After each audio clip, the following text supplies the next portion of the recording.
Всем привет! Меня зовут Михаил. Начинал я как разработчик в небольшой IT-компании и прошел путь IT-менеджера до директора департамента. Сейчас я занимаюсь большими данными в одном из крупнейших банков страны. Так же как скрам-мастер, я сформировал и запустил несколько скрам-команд, которые занимаются аналитикой больших данных. За 14 лет профессионального пути я участвовал в огромном количестве проектов по разработке ПО в различных ролях, как разработчик, руководитель и даже как заказчик со стороны банка. В моей практике были и абсолютные провалы, и большие успехи. Но давайте посмотрим мировую статистику, собранную компанией Standish Group.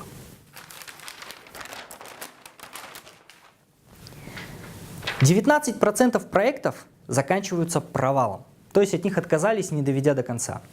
29% проектов признаны успешными и 52% спорными. Это значит, что проекты либо не уложились в сроки, либо в бюджеты. Причем из 52% спорных проектов более половины превышают бюджет и сроки более чем в 2 раза от плановых. Проблемы проектов, как правило, типичны: изменяющиеся требования, новые уточнения, невовлеченность заказчика и так далее. Но меня больше всего беспокоила мысль о том, что крутые команды разработчиков, профессионалов вкладывают время, энергию и свою любовь в то, что оказывается совершенно ненужным или не таким ценным для пользователя, как планировалось. Очень жалко потраченных денег, времени и энергии команд.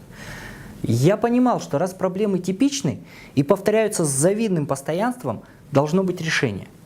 2 года назад я в буквальном смысле наткнулся на решение. Им стал Agile Manifest. 4 ценности, 12 принципов и огромный смысл, заложенный в них. После этого я прошел множество тренингов, защитил сертификаты и стал практиковать эти подходы и Agile мышление, перестраивая работу над продуктами и проектами. Всем этим я очень хочу поделиться.